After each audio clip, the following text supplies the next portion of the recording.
This is the THOR ULTRA. It's the latest Android smartwatch, and it's been 3 years since the last THOR appeared on the market. Lots of new innovations, like cover the screen to turn it off, twist your wrist to bring it back, lots of different watch faces you can select simply by twirling the dial.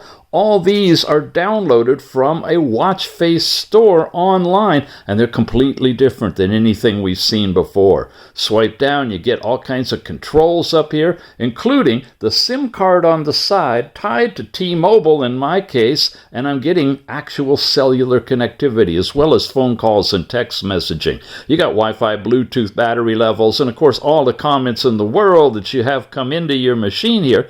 When you slide to the left, you get into an integrated music player.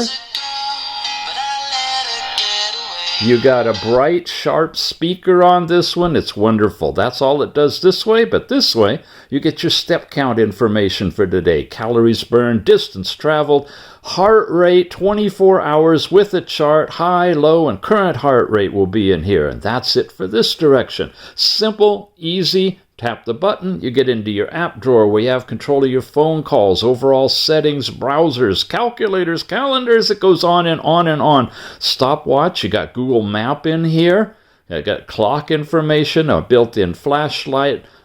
Bunch of new apps that you haven't seen before. Blood oxygen with this one, heart rate as well. You have Dial Market again, where you can download a bunch of beautiful ones. The Google Play Store, and you can even install your own watch apps directly from the Play Store. And we'll be playing with Pi later. You've met Pi if you've been watching the channel. And we've also got, from swiping up, absolutely nothing. They took that away, so you don't have to worry about it, okay? When you want to, you can tap the side button to turn it off, tap it on to get back here. You can double tap this one to change different layouts of all of your different apps. Very nice. Big font if you want to. And again, lots of different watch faces accessible either by pressing and holding or by twirling the knob itself. It is really new, and it is finally a really decent Android smartwatch. There is no camera on this particular one. It's a pure Android watch for doing Android things. It's the THOR ULTRA. Check it out.